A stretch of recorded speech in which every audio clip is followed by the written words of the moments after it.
Queridos irmãos, a paz do Senhor Jesus, sou o pastor Elias Santana e estamos aqui para compartilhar com os irmãos mais uma porção da palavra do Senhor. Hoje nós vamos falar um pouquinho sobre o capítulo 8 do Evangelho de Mateus.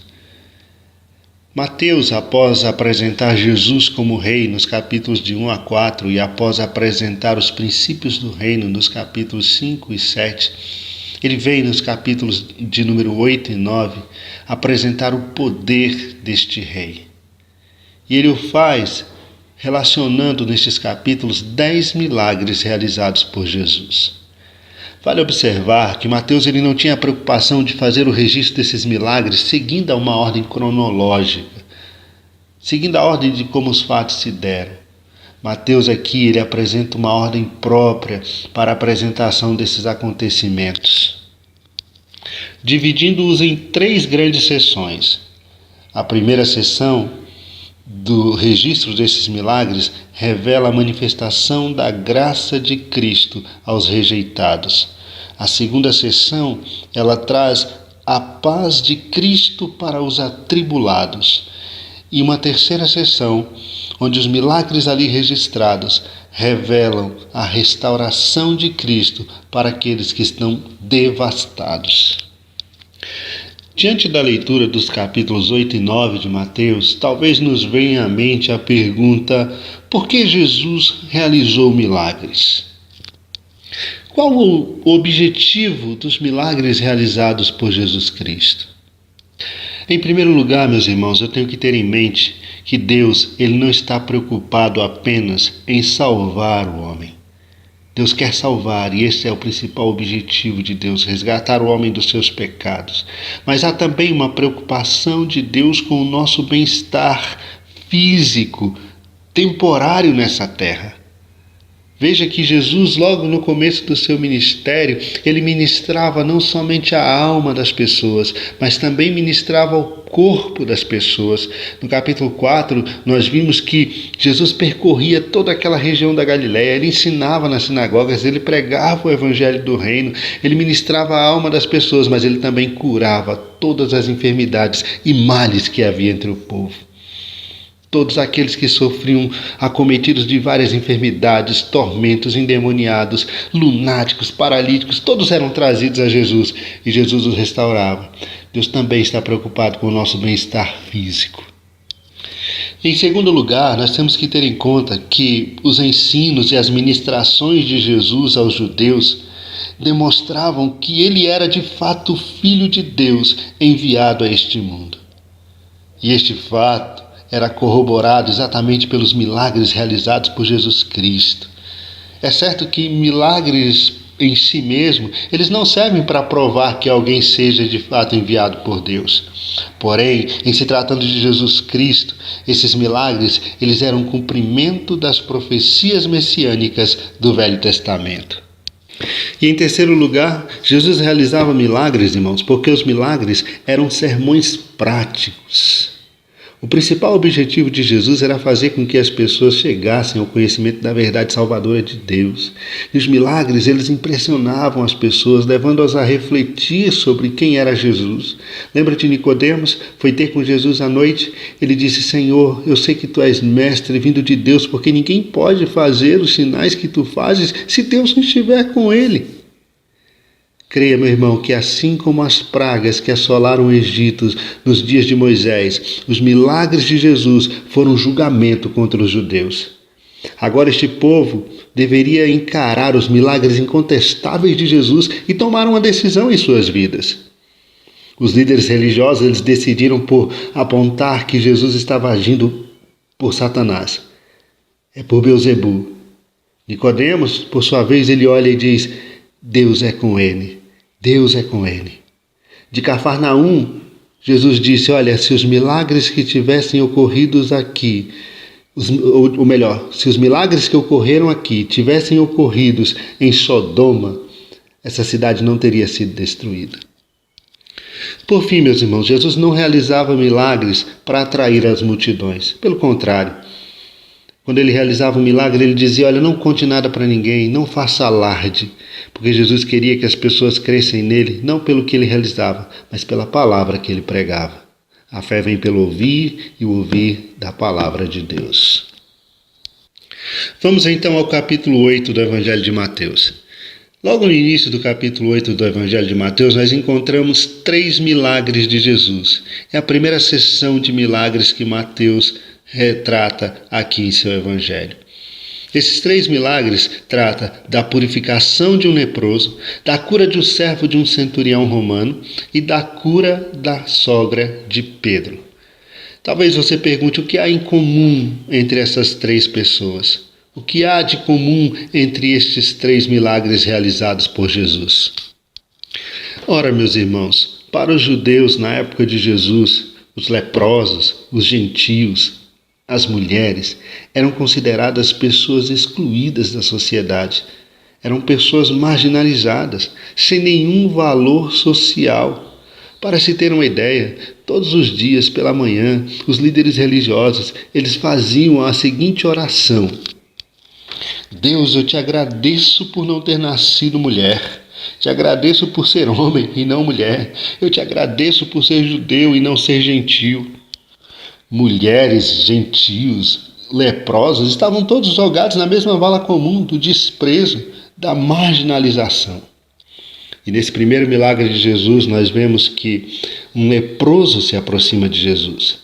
A lepra, meu irmão, é uma doença terrível que obrigava a sua vítima a viver segregada, afastada do convívio social, do convívio familiar, do convívio com as pessoas. O leproso ele tinha que cobrir o seu rosto da boca para baixo, ele não podia pentear os seus cabelos, ele tinha que usar vestes rasgadas.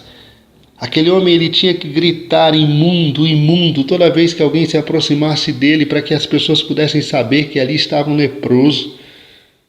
Fora o fato de ver o seu corpo, sua carne sendo consumida, destruída dia a dia por aquele mal, por aquela terrível enfermidade.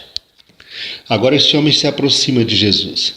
Ele não tinha a menor dúvida de que Jesus o podia curar. O que ele queria era ter certeza de que Jesus estava disposto a fazê-lo. Ele disse: se tu quiseres, tu podes me tornar limpo. E qual não foi a surpresa daquele homem quando ouviu de Jesus: eu quero ser limpo. Mas Jesus foi primeiro, toca naquele homem. Irmãos, tocar em um leproso era algo inconcebível na época de Jesus. Tocar no leproso significava ser contaminado por aquele mal, ser contaminado pela doença, pelo mal que abatia sobre aquela pessoa. E Jesus vai e toca naquele homem e restaura a saúde daquele homem. Ele diz: eu quero. Irmãos, a lepra na Bíblia é símbolo do pecado. Ela simboliza o pecado. Assim como a lepra destrói o corpo, destrói o ser humano, obrigando-o a viver separado das pessoas, afastando-o do convívio social, contaminando outras pessoas. Assim é a ação do pecado na alma humana, na vida humana, o poder destruidor do pecado. A lepra retrata muito bem esse poder destruidor. E não foi assim que Cristo fez? Se aproximou de mim e de você, tocou em mim e em você, assumiu a nossa culpa, assumiu os nossos pecados, nos outorgou a sua vida, nos outorgou a sua salvação. Ele disse: eu quero, porque a vontade de Deus é que todos sejam salvos, é que ninguém se perca. Interessante que Jesus agora olha para aquele homem e diz assim: olha, vai, apresenta-te ao sacerdote, não conta nada para ninguém. Porém, quando aquele homem sai dali, ele divulga para todo mundo o que Jesus fez. Marcos registra que após o testemunho daquele homem, Jesus nem podia mais entrar na cidade. Eram multidões procurando por Jesus. Interessante que hoje Jesus disse para que nós fôssemos e testificássemos, né? E nós simplesmente não vamos. Mas aquele homem foi e testemunhou de Jesus. O segundo milagre registrado no capítulo 8 do Evangelho de Mateus é a cura do servo de um centurião romano. O centurião romano era um gentio. Ele estava ali em Israel, era um oficial romano responsável por um grupo de soldados, por uma centúria. Este homem tinha razões de sobra para não procurar Jesus. Era um profissional, estava ali a serviço, era um homem de guerra. Jesus era uma pessoa de paz.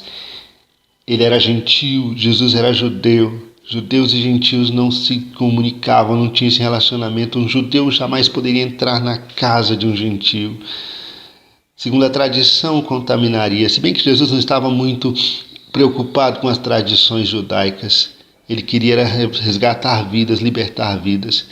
E aquele homem preocupado com o seu servo, que estava enfermo, por ser um homem muito generoso, ele procura de alguma forma interceder pelo seu servo diante de Jesus Cristo. Mas o que chama a atenção de Cristo é exatamente a fé daquele homem. Aquele homem se aproxima de Jesus e ele diz: olha, eu também estou debaixo de autoridade. Eu também estou. Ele reconhecia que Jesus estava debaixo de autoridade. E somente aqueles que estão debaixo de autoridade podem exercer a autoridade. E aquele homem diz: olha, eu digo ao meu soldado vai, ele vai. Eu digo ao outro vem, ele vem. Eu digo ao outro faz isso, e ele faz. Porque estão debaixo da minha autoridade. Ele reconhece que todas as coisas estão debaixo da autoridade de Cristo e que apenas uma palavra de Cristo era suficiente para curar o seu servo. Naquele momento, Jesus se vê impressionado com a fé daquele homem. Jesus olha para os seus discípulos e diz: olha, nem em Israel eu encontrei tanta fé. Onde eu deveria encontrar esta fé, naqueles homens que se dizem, naquele povo que se diz ser o povo de Deus, essa fé não existe. Mas o gentio, aquela gentinha que vocês desprezam, a fé nestes homens, há uma fé inabalável, há uma fé gloriosa neles. Aquele homem foi capaz de enxergar o que os judeus não enxergavam. Aquele homem foi capaz de ver o que os cegos judeus, religiosos e detentores da verdade não enxergavam. Aquele homem foi capaz de enxergar. Tanto é que Jesus concedeu a ele a cura para o seu servo, a bênção que ele buscava. Mateus registra 2 milagres de Jesus no meio do povo gentio. Este aqui do servo do centurião e o da filha da mulher cirofenícia. Em ambos os casos, Jesus se impressiona com a fé dos gentios. Veja que não importa quem seja, desde que se aproxime de Cristo, crendo no seu poder, na sua graça, ele é capaz de manifestar o seu poder e a sua graça para com esta pessoa. E o terceiro e último milagre realizado por Jesus, registrado nessa primeira sessão do capítulo 8 do Evangelho de Mateus, é a cura da sogra de Pedro. Jesus sai da sinagoga, vai à casa de Pedro acompanhado de seus discípulos e de repente alguém diz para Jesus que a sogra de Pedro está acamada, está doente, está com febre. Veja, irmãos, uma mulher doente, uma mulher acamada, que diferença isso fazia para os líderes religiosos? As mulheres não desfrutavam de nenhum privilégio, de nenhuma posição privilegiada naquela sociedade. Porém, Jesus entra onde está aquela mulher, vai aonde ela está, Jesus toca nela, Jesus retira a febre dela. E a Bíblia diz que aquela mulher se levanta e começa a servir Jesus e a servir os outros ali na casa, a servir os discípulos ali na casa. E esse milagre, que aparentemente parece ser bem simples, redunda em uma bênção gloriosa para toda a vizinhança daquela mulher. Veja bem, a bênção de Deus que chegou ao lar de Pedro, ao lar da sogra de Pedro, agora se espalha e atinge toda a sua vizinhança, todos ao seu redor. Uma multidão se aglomera na frente daquela casa e Jesus cura todas aquelas pessoas. Pessoas oprimidas pelo diabo, pessoas presas a enfermidades, são libertas, são curadas por Jesus ali naquele momento. Mateus, ao descrever essa cena, ele diz: aqui se cumpre a palavra do Senhor, de Isaías capítulo 53, versículo 4. Ele levou sobre si as nossas enfermidades, pelas suas pisaduras nós fomos sarados. É importante lembrar que o cumprimento dessa profecia ele se deu enquanto Jesus estava aqui, andando entre nós, caminhando entre nós, e não lá na cruz, como muitos alegam, dizendo que Jesus levou na cruz os nossos pecados e também levou na cruz as nossas enfermidades, as nossas doenças. As pessoas que têm essa interpretação, elas acreditam que o crente não pode adoecer, que o crente não pode ficar doente porque Jesus já levou na cruz. Não, o cumprimento dessa profecia se dá exatamente no momento em que Jesus exerce o seu ministério sobre a terra, curando os enfermos, restaurando vidas, pelo poder da sua palavra. Da leitura desses milagres registrados por Mateus no capítulo 8, podemos inferir que os leprosos, os gentios, as mulheres, aqueles que estavam à margem da sociedade, quando procuravam o Senhor Jesus, achavam em Jesus a graça para resolver os seus problemas, para curar as suas enfermidades. Agora Mateus ele faz um intervalo entre estes milagres e a próxima narrativa de milagres. E nesse intervalo nós encontramos uma passagem que refere-se exatamente à condição dos discípulos de Jesus. Veja bem, os versículos 18 a 22, Mateus ele retrata duas pessoas se aproximando de Jesus, dois discípulos se aproximando de Jesus, querendo seguir Jesus, querendo entregar as suas vidas a Cristo para seguir a Jesus. E Jesus aqui vai trazer uma lição importante sobre o discipulado. As multidões estavam cercando Jesus. Todos queriam estar com Jesus. Jesus ainda não estava sendo perseguido, o ministério de Jesus estava em alta. Jesus era popular naquela época. E agora se aproxima de Jesus e o escriba e diz: Senhor, eu vou te seguir, onde quer que o Senhor for, eu vou estar com o Senhor. Jesus olha para aquele homem e diz: olha, meu filho, as raposas têm suas tocas, as aves do céu têm os seus ninhos, mas o Filho do Homem não tem onde repousar a cabeça. Veja que Jesus olha para este homem e diz: olha, você quer me seguir? Você está disposto a sair da sua zona de conforto? Porque seguir Jesus, ser discípulo de Jesus, exige de mim e de você abandonar, deixar a zona de conforto. Abrir mão da nossa zona de conforto. Seguir Jesus implica em ter problemas, em ter dificuldades, em não ter onde repousar a cabeça, em muitas vezes.